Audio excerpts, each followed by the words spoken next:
tafsir. Ini dari kata fasal. Artinya ada 4. Yang pertama adalah al-kasfu, menyingkap. Itu arti yang pertama, menyingkap. Yang kedua, tafsir artinya adalah al-idah, penjelasan yang mendalam.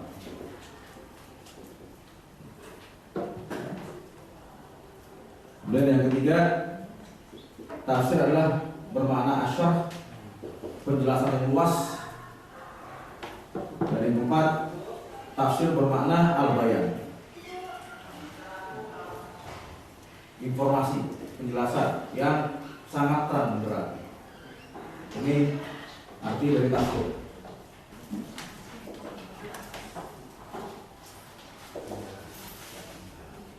Siapa saja yang baca Al-Quran, ya, summa lalu lam yufasir.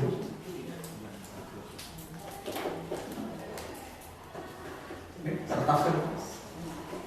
Dia baca Quran tapi dia tidak menyingkap, dia tidak menjelaskan secara panjang lebar, secara mendalam, dia tidak menjelaskan secara panjang lebar, asyaf, ya, dan dia juga tidak menerangkan secara terang-terangan al-bayan.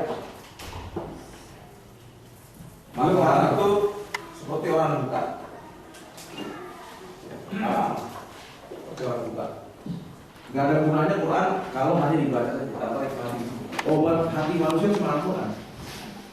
Gak ada yang lain.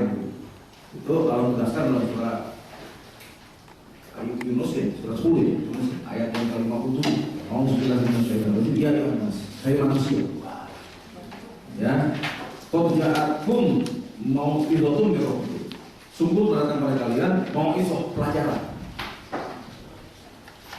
Para ahli tafsir sepakat mengatakan bahwa yang dimaksud mau'izah itu Al-Quran. Sungguh datang pada kalian pelajaran min rabbikum, dari Rabb kalian. Wa shifaa'un lima fi sudur, dan menjadi penawar obat bagi segala macam penyakit yang ada dalam hati manusia. Begitu. Kalau almarhum Kiai Haji Utsaimin MZ mengatakan penyakit itu ada 2 gitu kan.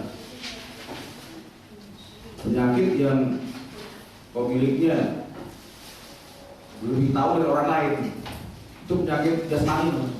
Pemiliknya lebih tahu dari orang lain. Ya kan? Usia-usia tua kayak saya gini udah tahu penyakitnya masing-masing nih.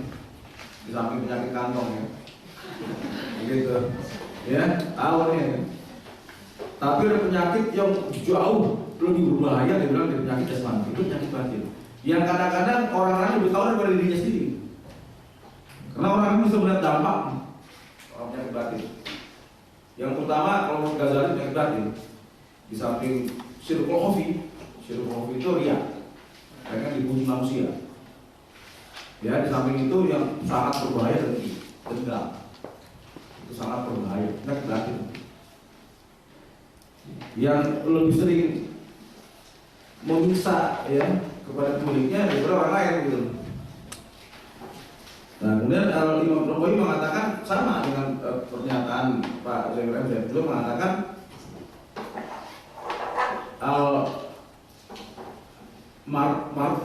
al-amrod begitu ya, penyakit itu ada 2. Yang pertama amrodul abdan, penyakit jasmani, yang kedua amrodul qulub, penyakit batin. Kalau penyakit badan dibilang, Nabi sudah mengatakan tidaklah Allah memang penyakit kecuali kalau juga obat. Itu penyakit badan. Yang kedua penyakit batin, itu obatnya cuma 1. Gitu. Al-Quran begitu, masa obat. Lalu beliau mengatakan siapa yang meyakini ada obat penyakit batin selain Al-Quran, maka orang itu syahadatnya gugur. Begitu. Jadi cuma 1 Al-Quran. Dan di sini Allah sudah mengatakan Al-Quran itu adalah sifat, ya, obat 5 fusur bagi penyakit yang ada dalam hati. Kemudian juga petunjuk rahmatan rahmat lil mukmin bagi orang mukmin. Ayat ini dimulai dengan seruan umum ayat yang nas ya, yang besar sama manusia, ditutup dengan hal yang bersifat khusus, yaitu orang-orang mukmin. Karena hanya orang mukmin yang bisa mengambil atau memanfaatkan Al-Quran sebagai obat, ya, menjadikannya sebagai hidayah dan juga mengambil rahmat yang luar biasa dalam kitab suci ini. Dan pada pengalaman kata Muhammad difadlillah dengan Allah Al-Quran ini, wabi rahmati dan rahmatnya, wabi dalika, dan dengan hal itulah mereka bergembira. Bahwa dia Al-Quran khairun mimma yajma'un, jauh lebih baik daripada harta yang mereka kumpulkan.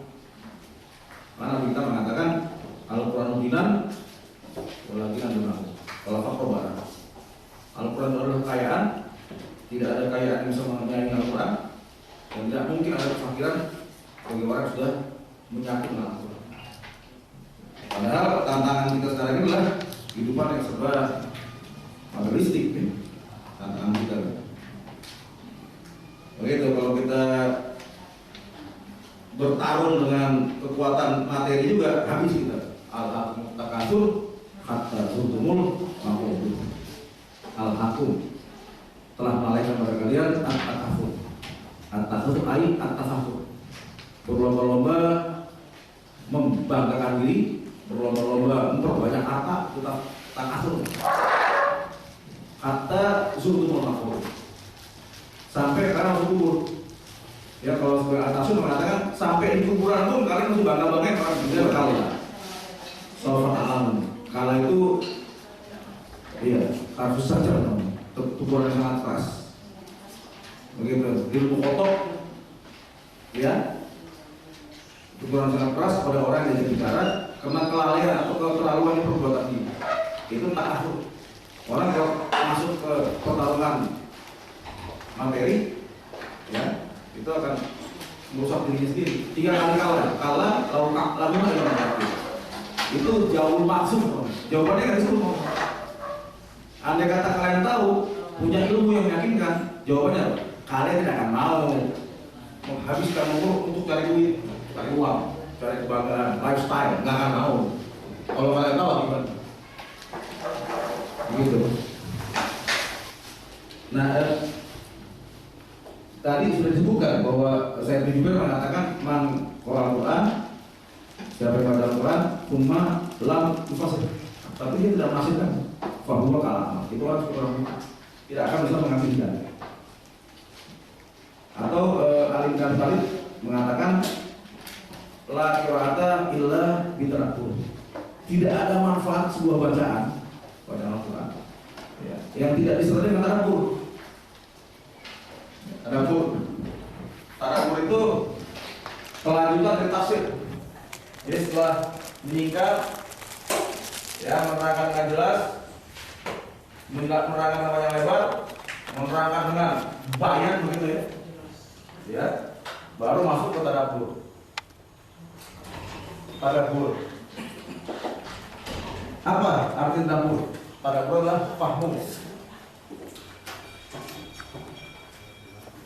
Ya, fahmu al-fahdi gitu ya.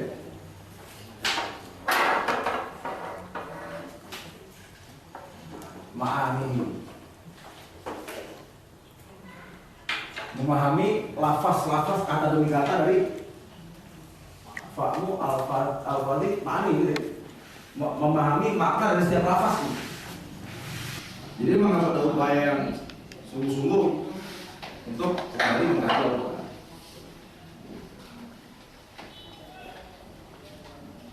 Saya bawa kitab Sunan Darimi, bagaimana yang sudah dijadikan ya. Ini salah satu karya intelektual luar biasa dari Imam Darimi, seorang imam ahli hadis yang belajar dengan Imam Bukhari.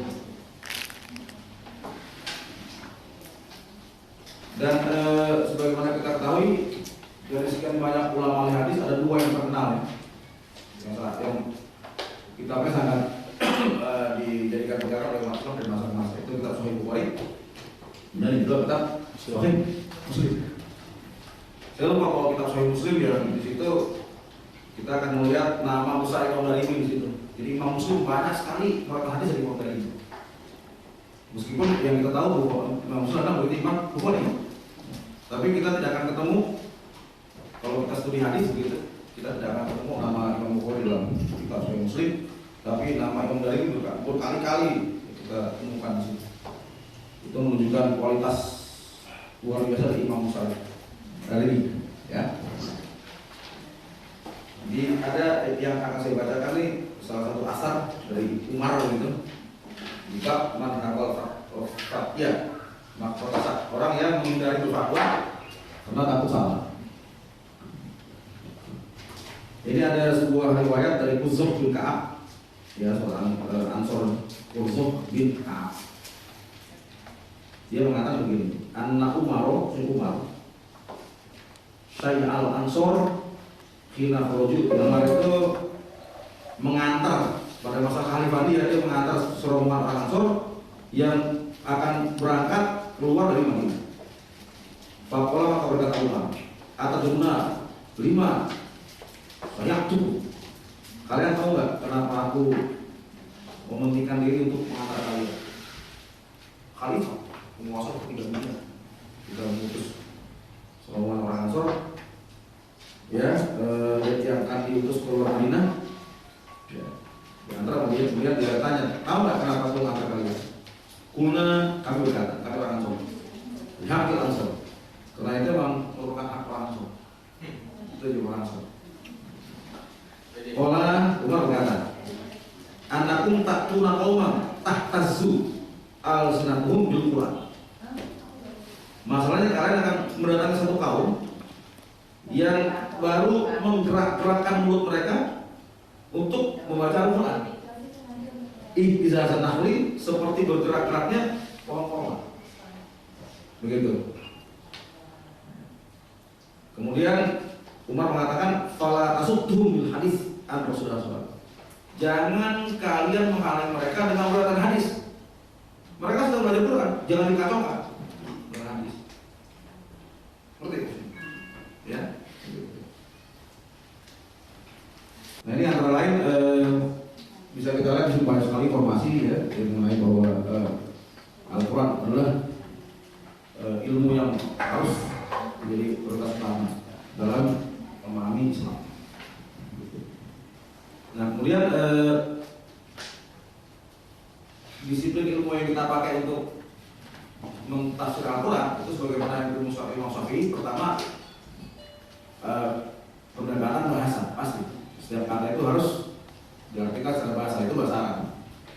Kemudian kedua, penafsiran ayat dengan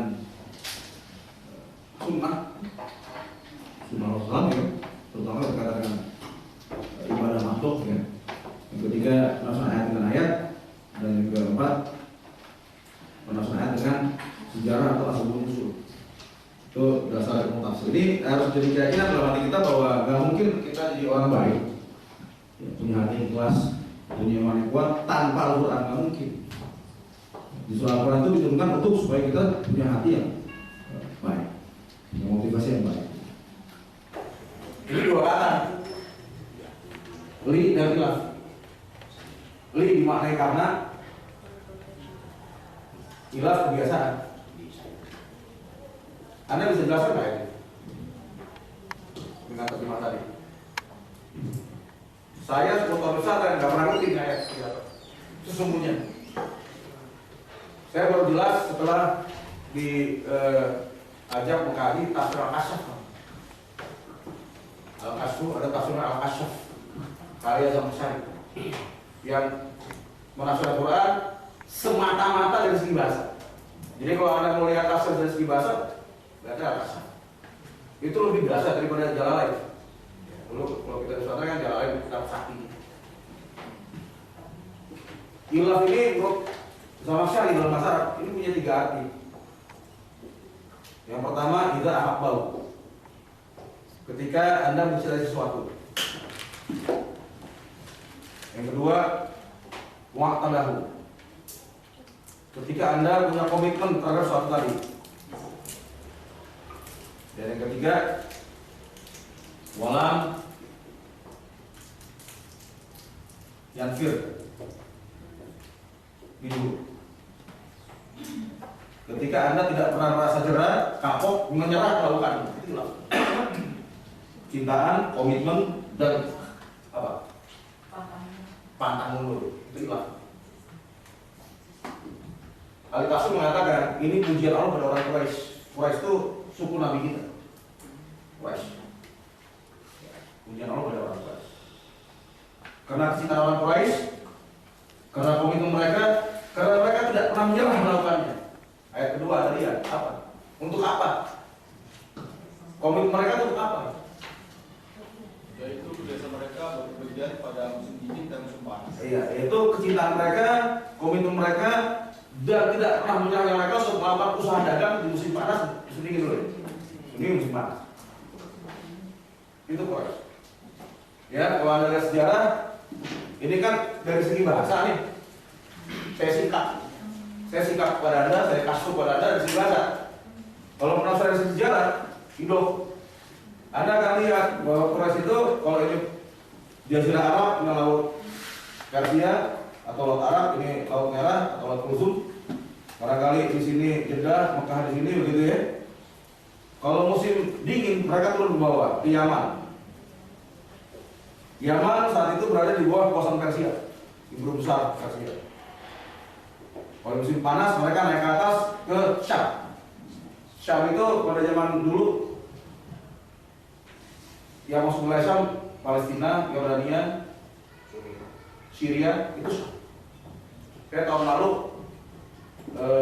bulan Maret tahun lalu saya mampir ke kota Busro di Syria. Kota di mana kaum Quraisy termasuk Nabi kita dari situ. Tidak jauh dari teater Romawi. Gitu saya boleh lihat, itu ada situs yang ada tulisannya Mabruk Nakotan Nabi, tempat beristirahatnya orang Nabi. 3 bulan perjalanan. Itu kena kecintaan mereka, komitmen mereka, dan mereka tidak pernah merasa kapok melakukannya. Nggak pernah nyerah.